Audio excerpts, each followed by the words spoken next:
I don't know anything about football, but I fucking hate Burnley. Well, if he's anything like my old PE teacher, he'd be swearing his head off, I tell you.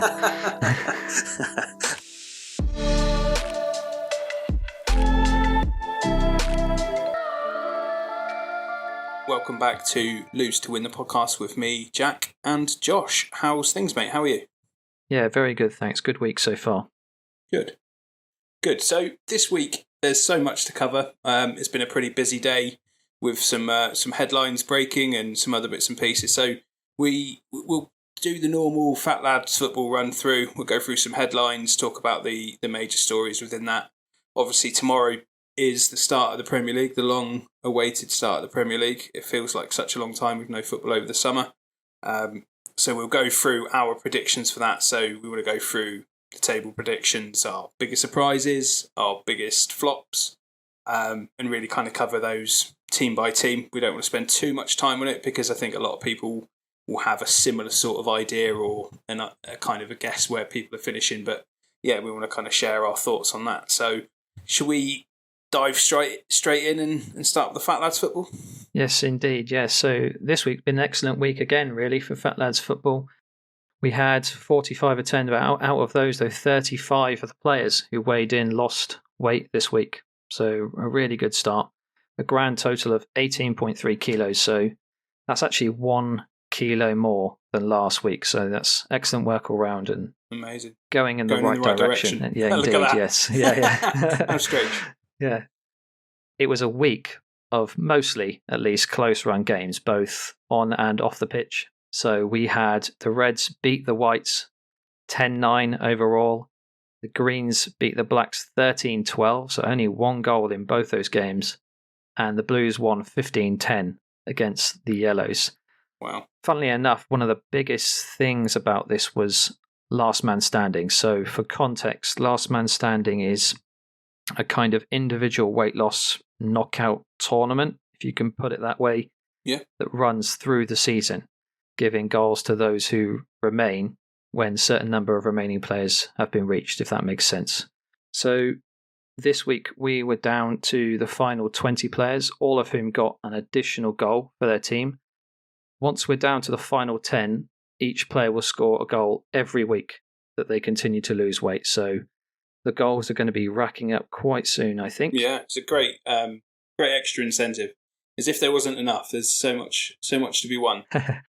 Yeah, indeed. I mean, losing weight enough should be an incentive, but these really do add to it. Yeah. It's funny because every team has at least 2 players remaining in that competition, but the Blues have the most with 5. So there's potentially a particular advantage. Hopefully not this week, if you're listening, Blues, because we're playing you. So we'll see. One thing I want to mention quickly, Josh, is Reds made an unbelievable decision to not take a ringer and play 6 against 7. Yeah. And it paid off. They won by 1 goal. It was a draw on the pitch and they won overall by 1 goal. I was gutted, obviously, I wasn't able to play because of the injury, but stood on the sideline. It was probably the most frustrating thing to not be able to help the team. But to lose by 1 goal, fair play to them. Gamble paid off. Yeah, I was watching, and to be honest, it was pretty hard-fought affair. They acquitted themselves well. Absolutely. Unfortunate for you, but they did a very good job, and it was a good decision in the end, yeah. Yeah, I've not seen anybody go for that before, and it paid off, so fair play. It's funny, because last man standing was kind of decisive on this for Reds, because the pitch draw turned into a narrow win with that. Yeah. So elsewhere, there weren't actually any bonus goals that failed to change the outcome in the other games, but they always enhanced the scores and most importantly, they enhanced the health of those remaining in the competition. Yeah, there we go. There's your proper there's your corporate answer to that one, isn't it? Absolutely, mate. Yeah, you nailed it. All that generally leaves Reds and Blues at the top of the league with 10 points. That's 4 points ahead of the chasing pack. So Greens lead the pitch league with Blues and Whites who share the top spot in the Scales League in general. I haven't got a full table in front of me, admittedly. Another week, a loss for everyone as collectively and all moving in the right direction. Yeah, I mean, we don't have any milestones this week, but we had another 10 hat-tricks heroes. Wow. I won't cover them all, but just a congratulations, lads, if you're listening. It was another great week. Yeah. We had a newcomer named Jimmy as on our team, on the Blacks team, in his first week of weight loss. Led the team of the week with 2.7 kilo loss. Amazing. So that's pretty good done. going. Stunning opener for the mighty Blacks. Yeah. Jimmy is one of 3 players to break the 2 kilo barrier loss this week. Wow. So we have, behind Jimmy, we had Matt with 2.1, Connor with 2 kilos, Darren with 1.7, Eddie with 1.5, Tim with 1.5, and Jesus with 1.2. Actually, that means that Tim and Jesus have made the team of the week for the second week in a row, which is awesome. Fantastic consistency. Yeah. Really, really good. Yeah, we're on target, really, for our greatest season yet of weight loss in general. At least that's what Coach Steve says. It definitely feels like that as well, though. I think there's a renewed positivity around the league and around everybody. And I think for the first time, I think in the week he messaged that we are now at capacity. So we are now at, for people who don't know, we're at 6 full teams of 11 each. Is that right? Yes.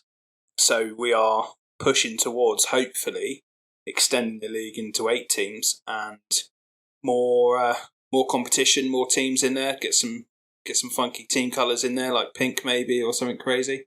And keep everybody going in the right direction and losing weight. Be ideal. I've got a purple Bournemouth shirt ready from last season for when the purple like the team palm arrives. tree one. Yeah. Yeah, cool. I actually quite like that. Yeah. Anyway, it's funny because summer's generally a time where it's quite easy for your weight to creep up. We've all been there, you know. Holidays, if you've got kids and you're going around doing things out and about, especially, it becomes difficult, temptation, and I think we have to remember that there's nothing wrong with an occasional treat, especially if the weather improves. But anyone who is looking to lose weight kind of has to keep an eye on the emphasis of being occasional and not let temptation derail it. I mean, I've been there a million times, so is everyone else, but it's always that thing. I think if we keep doing what is working for us and we can keep it going, then there's nothing to be changed. Yeah. If it isn't, we just look for small, sustainable changes and work from there. Definitely. I forgot to ask, I know that you were pretty positive on how well last week went for you. I forgot to ask how you got on, actually. How did you do? It's funny because it was one of those weeks where I track down my food, I look at it and go, yeah, great week. I step on the scales and go, oh, this looks good. And then I get to the scales and it was just a bit disappointing. I still lost weight. It was 0.7 of a kilo, so it's not too bad. But I didn't quite meet my 10%, so watch out, Blues, that might come this week. Then. There's a little sneaky nod in there. If it didn't come last week, it's got to be close this week. Fortunately, this will probably come out after I've been weighed in and hit that 10%, so they won't know. Yeah, don't let the cat out of the bag. Anyway, that's it for the Fat Lads Football Roundup for the week. Amazing. Well done, everyone. Yeah, fantastic, everyone. I think we want to go through some general football headlines first, don't we? Probably the biggest news of the day is Harry Kane. So Tottenham have accepted an offer of €100 million, that is, £86 million. I guess it works out as in that sort of region. And it's been yo-yoing all day, back and forth about whether he's likely to go. I think at one point it was the fact that they accepted an offer, that it was a done deal, and now the rumours are that he's really considering it and really needing to take some time over it. I can't imagine the club are overly happy about the timing, but inevitably they're the ones that have accepted a deal. So it's I guess it's panic stations for everybody with FPL as well, really, whether you've got him in the team or not. Deadline's tomorrow at 6:00. If he's not gone by then, do you keep him in? Do you not? Is he going to play? Who knows? From my Arsenal head, I couldn't care less where he goes, and I do hope he goes. But from my footballing head and neutral kind of head, I want him to stay in the league. We want the best players to stay in the league. Absolutely, I'm super desperate that he stays, and I also do think he will stay. Yeah, I think the funny thing is, I know you keep hearing over the news, he's leaning towards staying. I just think, and I think last week as well, there was a rumour that if it wasn't done by the first game of the season, he would just categorically say he's staying and he wants to focus on it. And that's the kind of professional he seems to be. But for the Premier League, I just think he has to stay. I love watching him play, honestly. Yeah. He's clearly a world-class striker. Yeah, so. Absolutely. Okay, so in terms of other headlines, so in terms of the rumours, Lewis Paquetá to City is an interesting one. From what I understand, he's got a release clause that doesn't kick in until next season, so City are doing what they can to get it now as a cheaper deal. The player is obviously pushing for the move. Max Aarons, Norwich to Bournemouth, I'm not quite sure if this has been confirmed yet or not, but I think that's a great signing, especially as it sounds like Adam Smith is carrying an injury. They needed a right back. Yeah, definitely. Yeah. Chelsea and Liverpool are switching who they're after. So Chelsea are now going for Lavia and Liverpool are now going for Caicedo. Interesting development for both of those. I think Liverpool would push Southampton as far as Southampton were willing to be pushed on a price, and Chelsea are now stepping up interest. It looks like they're missing out on Caicedo and going the other way, which is a bit of a strange one. Yeah, just a hijack of a Lavia deal. And then maybe just because they didn't get any headway with Caicedo, despite Brighton suggesting they would let him go. We'll see. That's an interesting one, as you say. Mbappe, what more can we say about him? It sounds like he's saying that he's going to stay. He won't be going this summer, and we all know that he's basically calling the shots at that club anyway. As we were chatting earlier this afternoon, the Fred to Fenerbahce deal has been done. 2 big deals for West Ham in terms of Harry Maguire going to West Ham and James Ward-Prowse. I believe that the Ward-Prowse deal is near enough confirmed, and the Maguire one is just about there. I think personal terms are being agreed. I think I'll get your opinion in a moment, but my opinion on Harry Maguire, I think it's the best possible move for him to go somewhere that there'll be a lot less attention on him because of the club that he's at. I think he needs a new lease of life.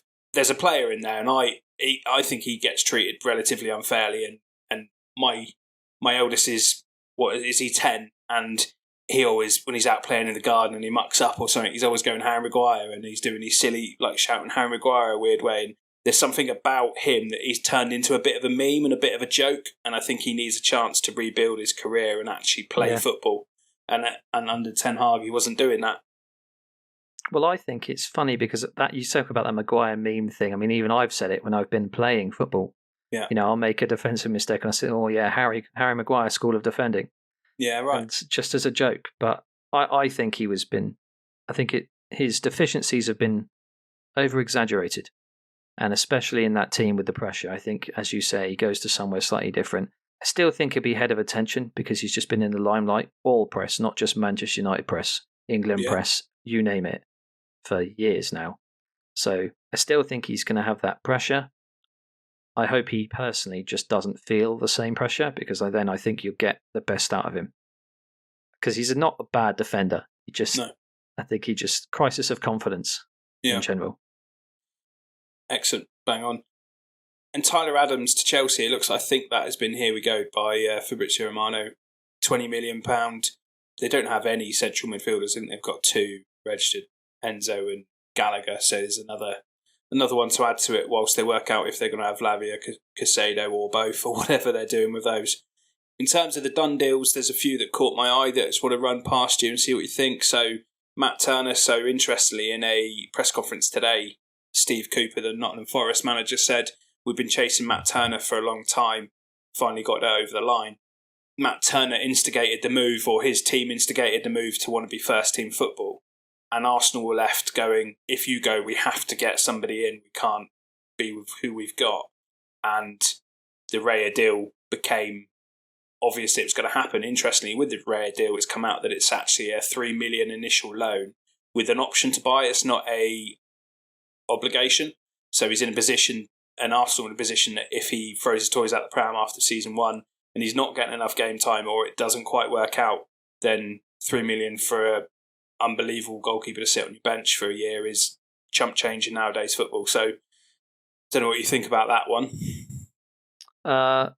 Interesting, I would say. I don't really have anything real comments. The Raya thing is interesting just because it's a loan versus a buy. Yeah. But that actually makes more sense to me than the buy did, as I think we touched on last week. Also, it gives Arsenal massive flexibility. Yeah, in right. general. And yeah, as for Matt Turner, quickly, it's funny because if Steve Cooper's saying, "Oh, they've been chasing for saying, well, he's guaranteed number one, isn't he?" Yeah, it's almost like Dean Henderson was just like a backup in case we couldn't get Matt Turner. Yeah. So that's one for your fantasy teams if you're listening. Yeah, absolutely. Steve Cook. So this doesn't mean a lot to the Premier League side of things, but he didn't really ever get a proper chance in Nottingham Forest after leaving Bournemouth, and frustratingly, for one reason or another, he never actually got his testimonial at AFC Bournemouth, which he thoroughly deserved. But he's now joined up with Asmir Begovic at struggling QPR, so that was one that caught my attention. Livramento to Newcastle from Saints. Saints are absolutely raking it in with transfer money, aren't they? Yeah. If you think that between Livramento and Ward-Prowse, that's 70 million. If they're going to get another 40 for Lavia, and then there's a few others, I think Walker-Peters was being rumoured and a few others that might still move on.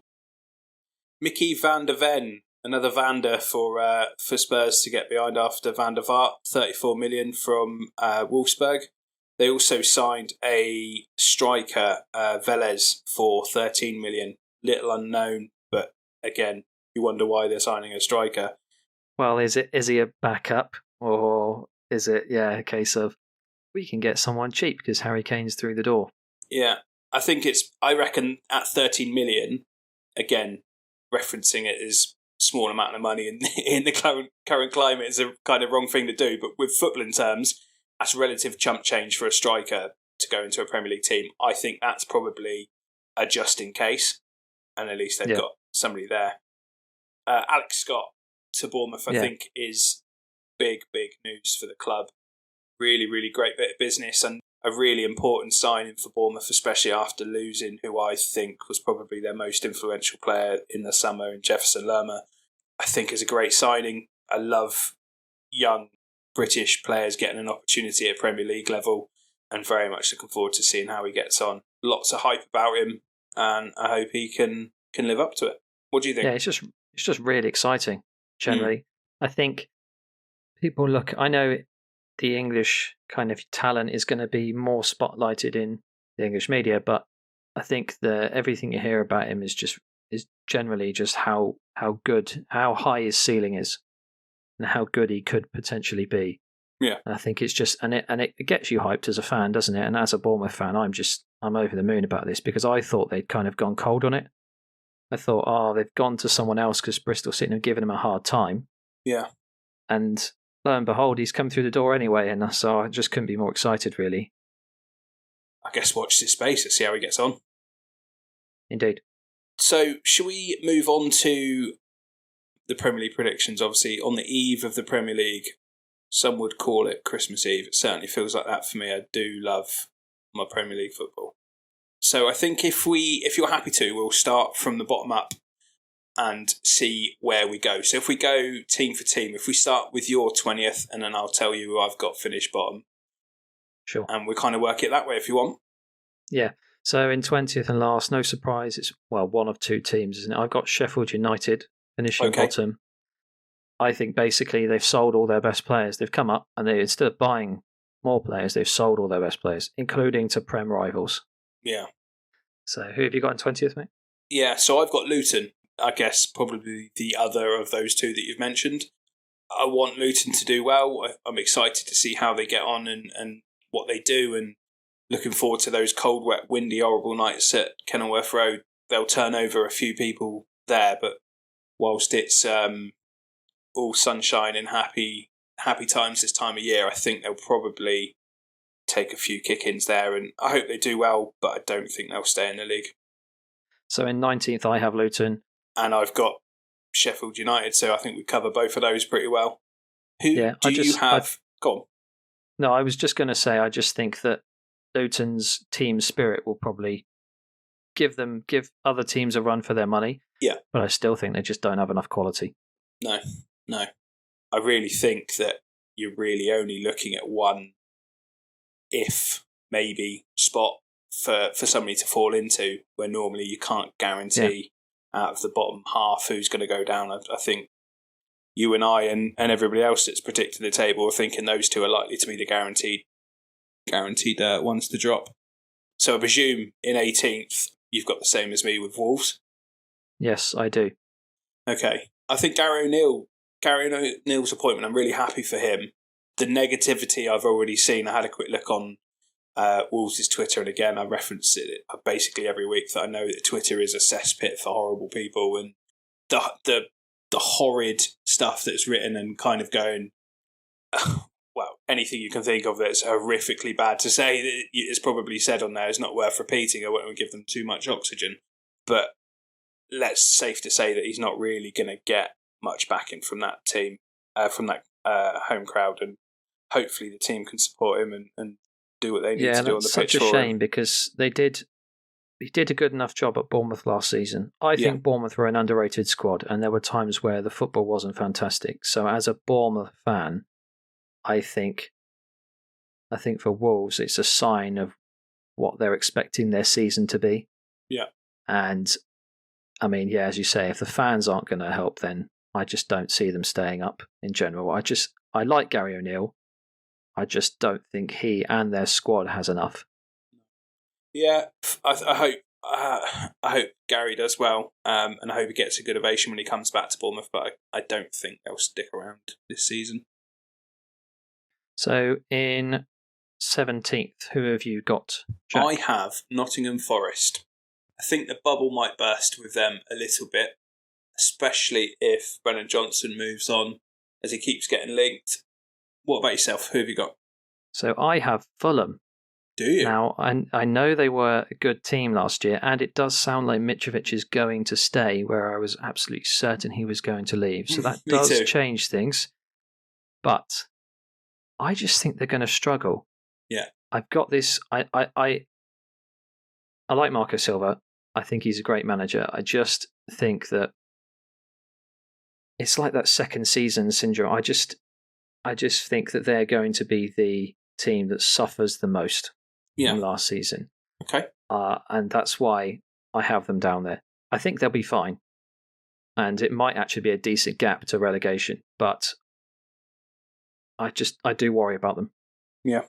Who do you have in 16th? So I have Everton. I think they have enough to stay up, and I think Sean Dyche is going to keep them organised. They won't be a good watch, but I think they'll be solid enough. Yeah. And I think they'll keep games close enough for the majority of them to nick a 1-0 or a draw when they shouldn't, and things like this. Yeah.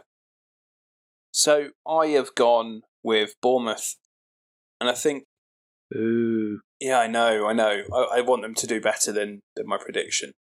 And I think they might suffer from a little bit of second season syndrome.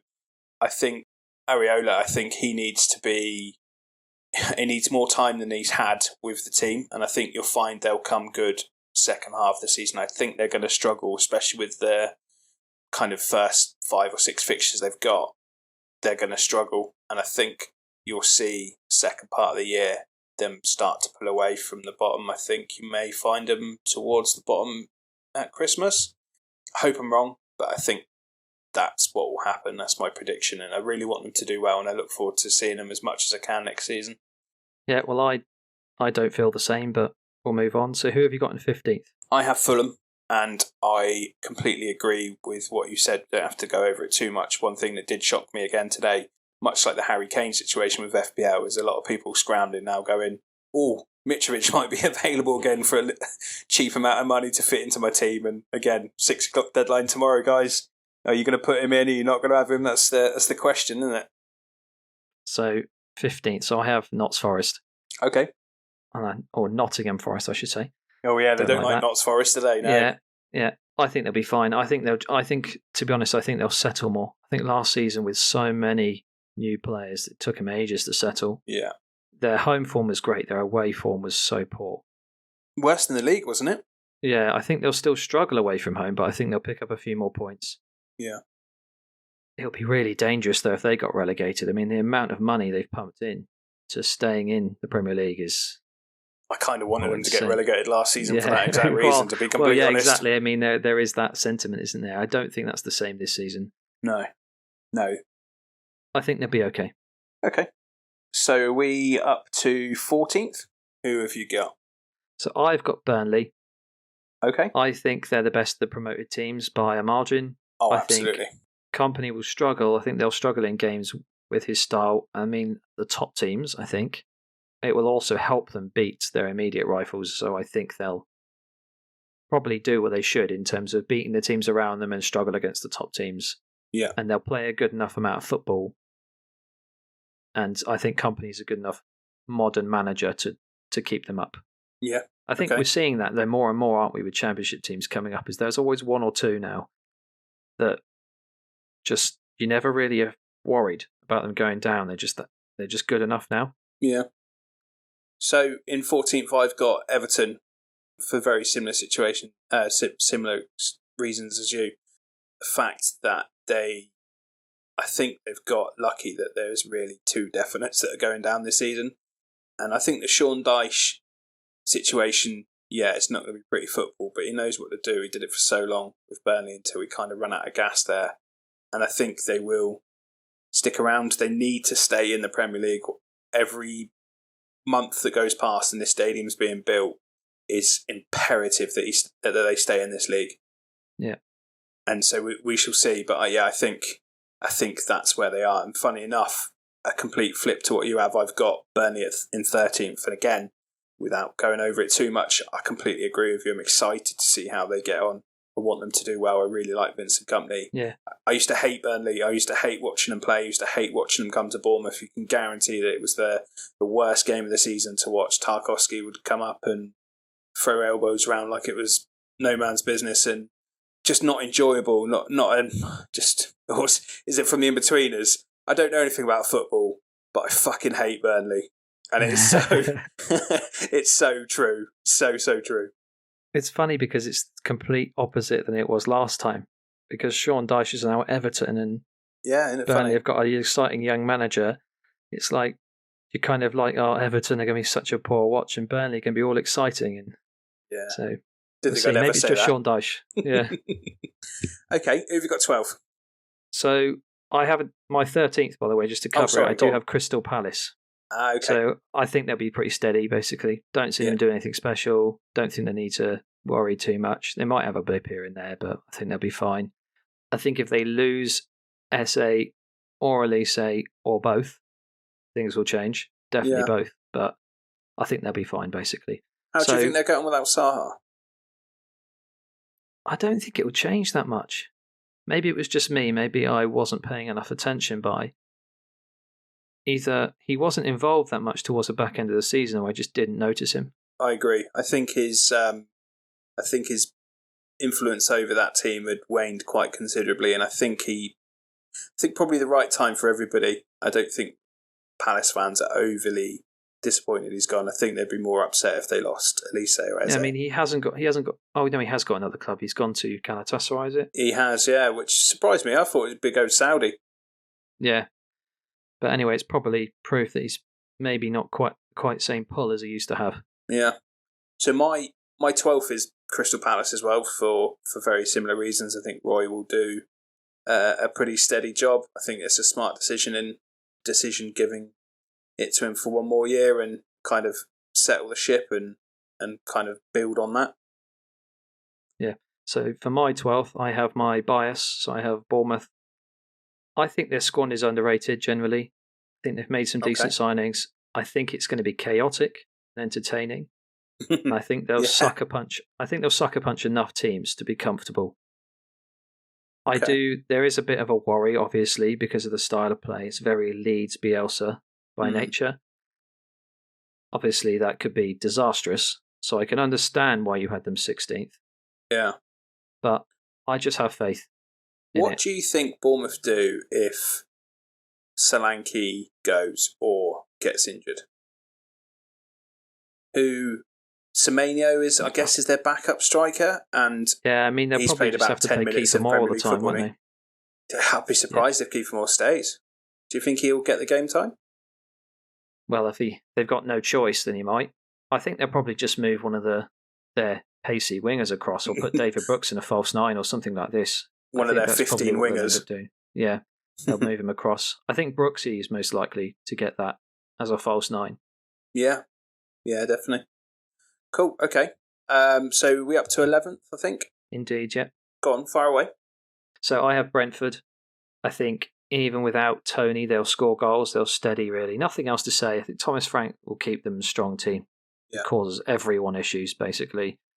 I think they'll just be steady. I will say this is where this part of the table where I think there's going to be a bit of a breakaway from the bottom half. I think everywhere below this, any of the teams previously mentioned and the next team I'll come to could be relegated. I genuinely think they could be. Right. Okay. I think it'd be really tight from about mid-table downwards. But I do think there's somewhere around this area there'll be a break and a gap. Okay. I'm going to group my next two together in West Ham and Brentford. I couldn't separate either of them. I think they're going to be very similar. I don't think Brentford, on reflection of doing this, a couple of days ago, my thoughts on Brentford are getting lower and lower and lower, and I started to think if I did this again now, I'd think that they're more likely to be in and around where I put Bournemouth and Fulham 15th and 16th, but we'll see. And I think West Ham are probably about where I'd expect them to be. I think they'll be mid-table. I think they'll stabilise. I think this is probably Moyes' last season with them.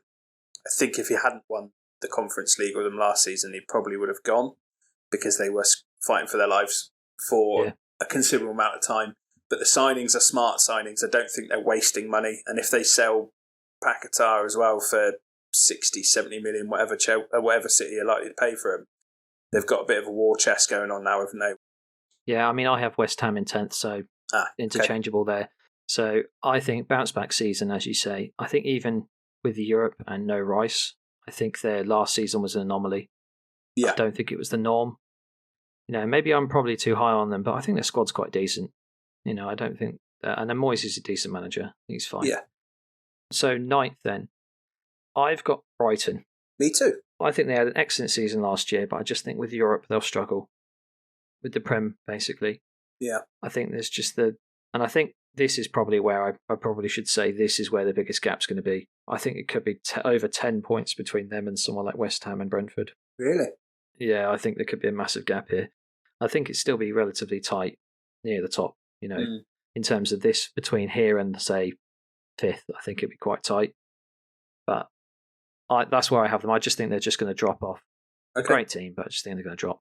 I completely agree. And I think losing McAllister, losing Casado potentially, they'll pull somebody else out from behind the sofa and it'll be a worldie again. But they're never guaranteed to fit straight in. I don't think that algorithm and formula will work perfectly every time, and there will be somebody that they'll take on that won't be to that level.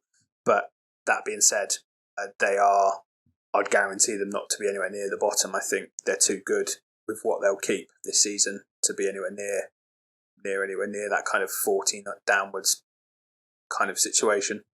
I think De Zerbi's just brilliant, so yeah, I agree.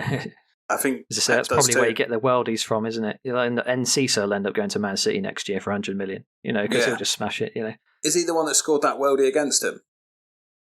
Against City? Yeah, so. What a goal. Next I've got, in 8th, I've got Villa. Yeah, same. Okay. I think they'll do well. They're going to, obviously with European football, they've got Conference League, haven't they? So the standard they'll do well in it, I think, much like West Ham did. I can see them going deep into that competition with the signings they've made. Pau Torres is quality. I want to see Ollie Watkins kick on and improve, and I think he will. I think Unai Emery's doing a great job there and has probably found what suits him well within the Premier League and what a finish to the end of last season, and I hope they continue. Villa, one of my good mates, John's a Villa fan, and I always do keep an eye on them for them and want them to do well. Yeah, I think they are dark horses to break this prediction and go even higher. I think they're my dark horses as such for top 4.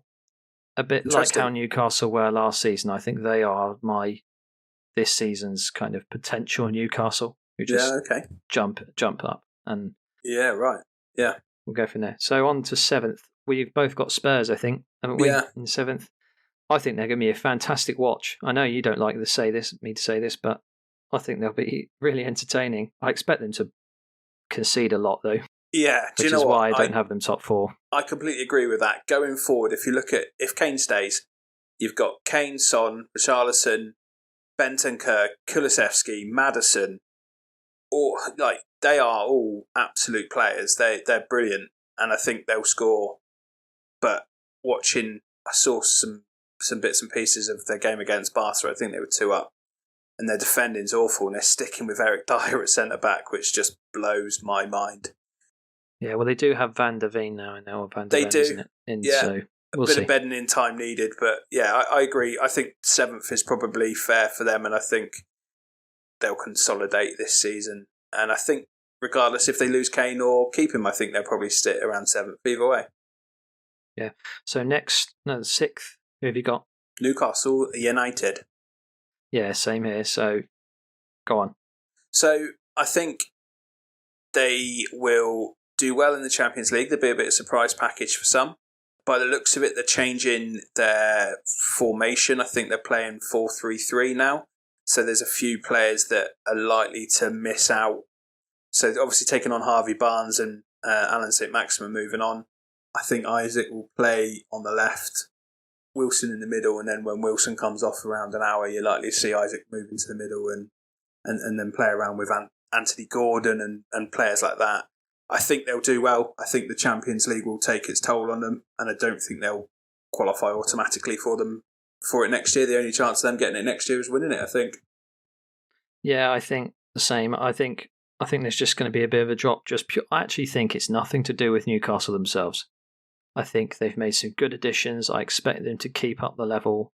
I just think the teams above them will either improve drastically or just be too much, generally speaking. Because we've both obviously got 2 teams who were way off it last season who we expect to jump straight back in. Yeah. So I think that's really the reason why I have them in 6th, not because I think they will be any worse. Yeah. Do you know what? I think their documentary airs tomorrow as well, which I'm absolutely buzzing to see. I've seen that'd be good, the advert for it, and it's so weird hearing Eddie Howe swear. He's so clean cut, he's like your standard PE teacher, everybody says, isn't he? And there's a few choice words thrown around in the advert for it, and I'm kind of like, oh, Eddie, steady on me. Well, if he's anything like my old PE teacher, he'd be swearing his head off, I tell you. Fair enough. Who do you have in 5th then? I have Chelsea. Do you? I think they'll be much better than last season. Yeah, I think it'd be extremely tight for top 4. Their squad is young, it's full of hunger, and I really rate Pochettino. Yeah. I just think that they've got... I think they're just going to be... I think they'll be quite exciting to watch, to be honest, in places. I agree. They just underperformed by so much last season. I know they've got rid of loads of players, but... They have, yeah. They've still got a ton, and they're all really young. Yeah, absolutely. I think... I obviously drive a lot and listen to TalkSport a lot, and I think... They had somebody on, I can't remember for the life of me, it was Chelsea legend, and he said everything that he's hearing from within the club is that the players love Poch. And correct me if I'm wrong, that was what we were hearing from Spurs, wasn't it? That's what Kane and Son and everybody was saying. He has this aura about him, doesn't he? I think Saints as well. I think he has this way as a coach with players. I think he's a man manager. I think he supports them. Your Klopp type, arm around the shoulder, and I don't really have too much hatred towards Chelsea as I probably should as an Arsenal fan, but I really like Poch, and I was buzzing when he left Spurs, to be completely honest. They've not been the same since, but I think he will do well, and I have Man United in 5th and them in 4th. I think they nick that Champions League spot from United. So yeah, I have maybe again bias. I have Man United in 4th. I think they could actually... Okay, this really probably is biased, but I think they could be the closer challengers to the top than people think they will be. I think if they can get it together, they will be. If they were like last season, I can see why Chelsea and Liverpool and all these other teams would beat them to top 4. But I just think that they've actually got a really good squad. They've got some fantastic players. I think they didn't underachieve last season. I'm definitely not going to say that. They did really well to get back on track again. And I'm expecting them to go up a level, but I'm just not sure where that is. at the moment with the competition, I expect them to be just fourth, around where they were last season, kind of third, fourth, and not really challenging. But did injuries hamper them quite considerably last season, do you think? With Varane was out for quite a while, wasn't he? Yeah, and dare I say it, getting rid of Maguire, although he was, that could be a problem if they don't replace him. Yeah. And Varane gets injured because his injury history has been really poor. Obviously, Casemiro's suspension, he's crucial to that team, but I don't expect him to get suspended for 5-6 games again this season. No, I think he might have. I think they've improved their midfield with Mount. Yeah, I think they've just improved, and the front end definitely. Good. The problem is they just didn't score enough. They were fantastic defensively. Most clean sheets, but they just didn't score enough. Too reliant on Rashford's goals, really, weren't they? Yeah, and he had a brilliant season, but he did. Having Højlund, who, even if it's 10, 15 goals, maybe, just take that pressure off Rashford, help Bruno Fernandes. Mason Mount will probably chip in a few here and there. Yeah. Yeah, I expect him to be good. Anything's better than Waghorst, isn't it, really? Yeah. It was quite funny. It was a bit of a meme towards the end, wasn't it? Really. Yeah. I can still picture his emotion when he scored. I can't remember what it was now. He scored his one and only Premier League. Or he didn't score a Premier League goal. Was it like? Did he not score a Premier League goal? I think it was in the cup, like FA Cup against Fulham or something. I think you might be right. I remember it. Yeah, unbelievable. His first Man United goal. Yeah. Yeah. Anyway, so next up, third, I've gone with my head over my heart, and I've gone Arsenal in third. Ooh, how could you, Jack? I know, and this is it. I've realised when I do this, but the problem I have is I've put Bournemouth quite low, and I think I've underdone Arsenal as well. Where I just think that we'll be found out a little bit. I think looking at the signings, there's a lot of pressure on it. Last season there's a clean slate, a free run at it, no pressure.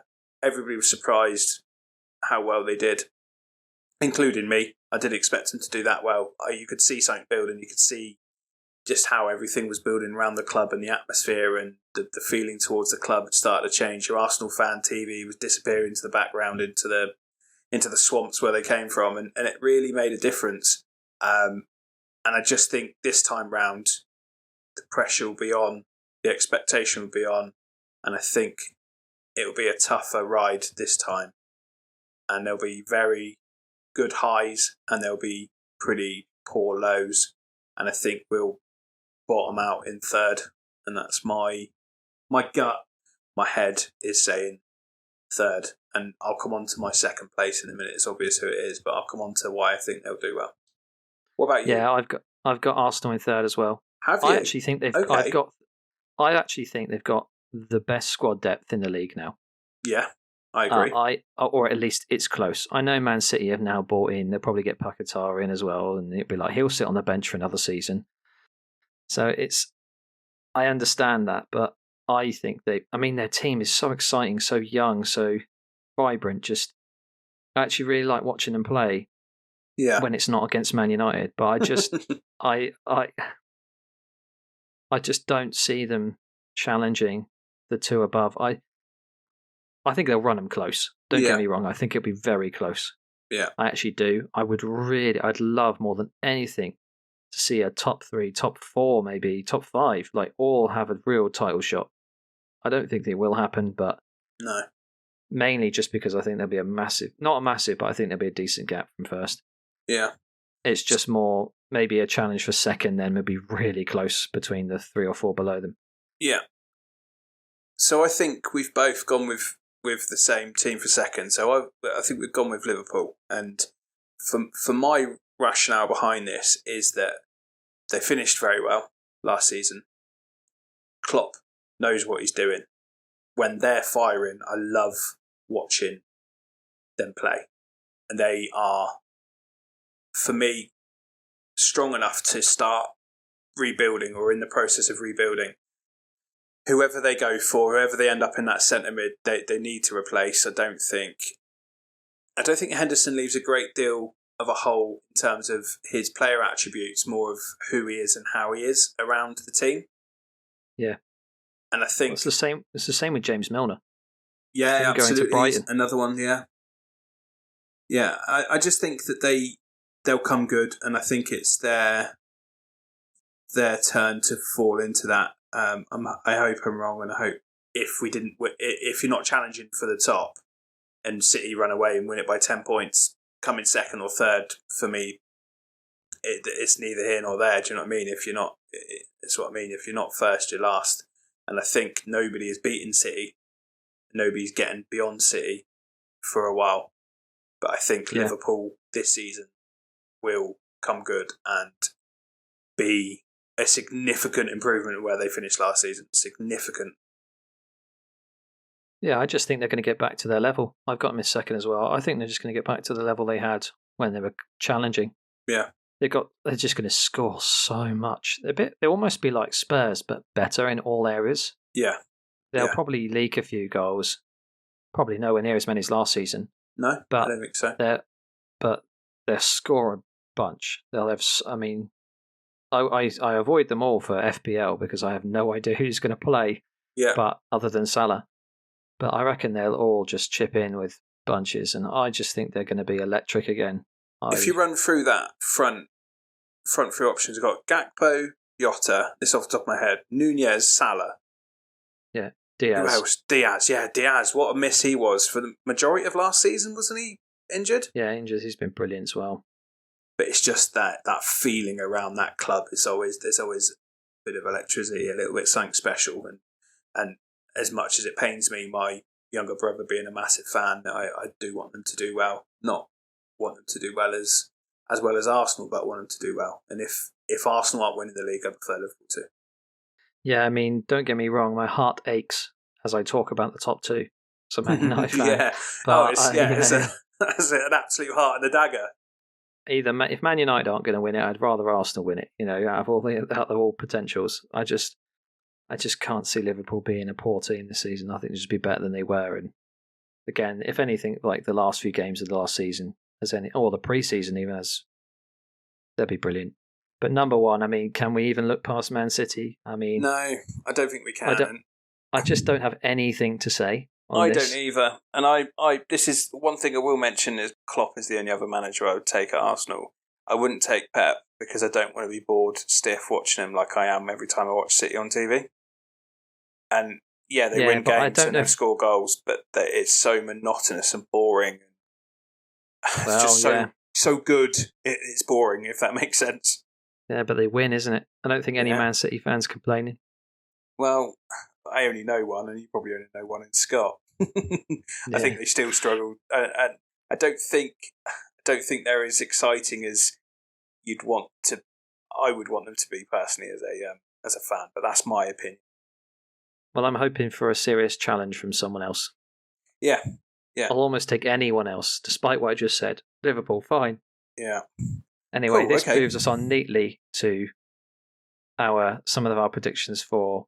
So we'll start with, say, top scorers, because I think you wanted to cover that. Is that right? Yeah, so top scorers, and we'll go top two because we know who's going to get first. We know who's going to win the league, and we know who's going to be the top goal scorer. Obviously, Haaland, number one. My number two, and you touched on it with the whole not being able to pick a striker from this team for Liverpool because you just don't know who's going to start. I'm toying and I'm back and forth between Salah and Nunez. I think Salah will have another good season, but I think Nunez will have his breakout season and will be the best of the rest this time round for me. Well, you see, I've gone really boring because if he stays, I think Harry Kane, it's almost like he's in his prime now, even though it feels like he's been in his prime for the last 5 years. Yeah. You know, there's just no one more consistent in the Premier League, well, other than potentially Salah at the moment. So yeah, I think if he stays, Harry Kane, just purely because I think they'll be scoring even more goals, and I just can't. What did he score? 30? Was it 30 on the dot last season in the Premier League? Yeah. Yeah. In a massively underperforming team. Yeah. And it might be because they were massively underperforming that they relied on him so heavily, but I just expect him. I actually think he will score 30 again this season. Yeah. I expect Haaland to score 35 plus, but I think he will score 30. Okay. And then I'm just looking around and thinking, yeah, Darwin Núñez, I get it. You could get 25 to 30, but will he get 30? I don't know. So I Who got Harry knows? Kane. Cool. Okay. So I want to know your biggest surprise team and player for the season coming up. Yeah, so my team, and this is a bit biased, but I think Bournemouth will be the biggest surprise. But Okay. I'm looking at this with an outward lens because as a fan, I don't think it'll be surprising if they end up 10th, 11th, 12th. Okay. But from everything I read online and every other prediction I look at, people have got Bournemouth where you put them, somewhere between 16th and 18th. Yeah. And so I think they could be the biggest surprise. Okay. And does your surprise player come from Bournemouth or is it somewhere else? No, he does not. My surprise player is actually Ollie Watkins from Aston Villa. I think, much along the lines of Darwin Núñez, I think he could be a 25 plus goal season I like in him the a lot. Premier League. I think that's enough to say he's going to be a surprise because I don't think we've seen that out of him at all. Yeah. Yeah, he was just so good for Villa to the back end of last season. I think if they do well, he will do brilliantly. Yeah. I'd put it out there. I'd swap Nketiah and Balogun for Ollie Watkins. Yeah, at Arsenal. I think he could be the fox in the box we needed. Yeah, I wouldn't get rid of Højlund for Watkins, for example, at the moment, but I definitely would have taken Watkins before they got Højlund to just, someone like that. Yeah, so Solanke, funny enough, would have taken Solanke. Yeah, right. So that brings us on nicely to my surprise team, and my surprise team is, as you probably can tell from where I've put them in the league, and really where I think their ceiling is much higher than where I've put them as well, is Villa. I think Unai Emery knows what he's doing. I think he's a very good coach. Don't think he had his fair crack at Arsenal, and it was always much like Moisey following Fergie. I think it was always going to be very difficult to be that next manager in after Wenger, even if Wenger went under a cloud. I think it was always going to be very, very difficult. And I think he is getting a good tune out of them. Finished, I think, form table, they were right up there, weren't they, for the end of the season?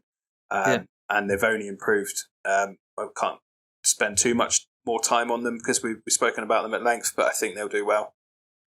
And my surprise player, I've been back and forth with this in my head over several times, and what I've written down is not what I'm going to go for, interestingly. I'm going to go with McAllister for Liverpool. I think he will, providing he gets the right person next to him. They've got one player I didn't mention in that kind of forward attacking line or anything forward for Liverpool, really, is that Szoboszlai fella. I think I've seen a few of his pre-seasons for Liverpool, and he's got unbelievable set-piece delivery and a hell of a shot as well. And I think having him, Harvey Elliott, Curtis Jones, or Lavia or Caicedo in a three in that midfield with him, I think he could be brilliant. And I think he's got, much like Villa, he's got a really high ceiling, and I'm looking forward to seeing him play, especially live next weekend. I mean, I can't really argue with any of that, to be honest. Fair enough. Let's move on to biggest flops then. Yeah. So, who have you got as your team and player flops for the season? So, my team flop would be Brentford. I think they've done so well for so long. They will miss Tony. There is no two ways about that. I don't think they have anybody within their team that replaces his quality. They replace goals, but not as many as he scores. And I think their reliance upon him was and is heavy.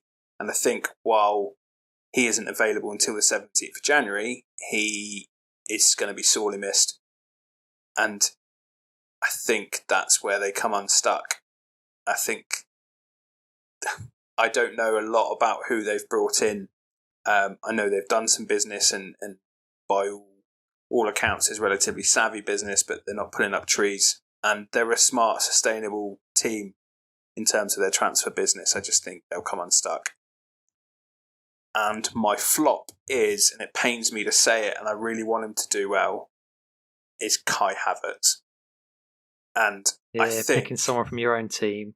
Yeah, I think because I'm such a Debbie Downer on my team, aren't I? Picking him third and then saying there's going to be a flop for my own team as well. It's tough being a fan.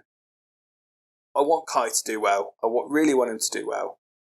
He has a way about him that doesn't endear himself to fans. I think he has a almost like what we said last week, a Phil Billing way to him, where he's very slow and quite gangly and lethargic in his movement, and I think that draws the negativity rather than positivity. And where I think Arsenal will have, like I said, the high highs and the low lows, I think in those difficult periods, is he going to stand up, get his head above the parapet and stand up for the team, or is he going to be the player that the team go, he's just not trying hard enough? And nothing outbeats hard work, in my opinion. And I don't think he puts that in. I want him to prove me wrong. Much like I want Arsenal and Bournemouth to prove me wrong. I mean, he's a good player, though. So he's a baller. He's an absolute baller, yeah.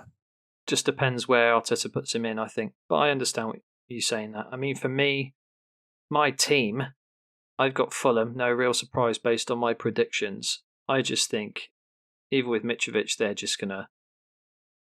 I don't know. I just see them struggling. I haven't really got any serious argument to this other than just I'm almost expecting someone of that nature, like a Brentford or a Fulham or someone like that, to really struggle, like a Notts Forest or whatever. Yeah. And I think just Fulham in general, I think they've had a bit of a rocky off-season, like pre-season as well. Much like with Marco Silva potentially leaving and Mitrovic potentially leaving. I mean, it could be that they both stay, but I don't know. There's just something about them. And there's still a chance they'll lose Paulinho. So. And I don't want everybody to think that listens to this that we agree on everything. And I genuinely disagree with you on this. I think that they'll be fine, and I think that they have, especially if they can get Mitrovic playing. It'd be amazing how quickly those fickle fans will forgive him for throwing his toys out the pram. He's probably realised that he ain't going to get sold and he's going to have to knuckle down and play. I think they'll be fine. I think they're going to sit mid-table again. It won't be. I don't think they'll do as good as next season, but I don't think they'll flop. That's my opinion on it, and I think inevitably in May next year when we play these back and talk for each other's predictions, it'd be very interesting to see where we sit. And one of us might be completely wrong. We might have very different opinions on it. So I think one's right, one's wrong. I think for the player, you're not going to like this either. I mean, if you can consider him a flop based on the fact that he's a lone player, I think David Raya. I just don't see him. I think he'll be one of these things where he'll go to Arsenal, he'll end up playing in Champions League games and he'll end up costing you Champions League games. Do you think? Yeah, and then you'll end up getting towards the end of the season and be like, oh, we don't need to keep him. There's just something about that. I just think he's one of these players who'll end up falling under the pressure a little. Quite possibly. And so it'll cost. I mean, don't get me wrong, he's probably a great keeper. But how many times last season as a Man United fan did I think, oh, David De Gea is a fantastic keeper, but I know it's not the same. But No, I get it. But he just cracks under the pressure in moments like the FA Cup final, and you're just like, So I think he'll end up being a flop if you can class him as one. I'm not sure he'll get based on his fee. I'm not sure he'll get the jersey for now that the loan has come out and it is a loan. I think he knows his place, and I think that settles my nerves about it a little bit, because my preference is Ramsdale. Brad Friedel was on TalkSport earlier and talking about this kind of supercomputer that he is involved with around stats for goalkeepers, and David Raya is like third and Ramsdale was seventh, and there was remarkable difference between the two. I don't think that marginal difference is what Arsenal needed last season to win the league. I don't think Ramsdale cost us the league last year. Yeah.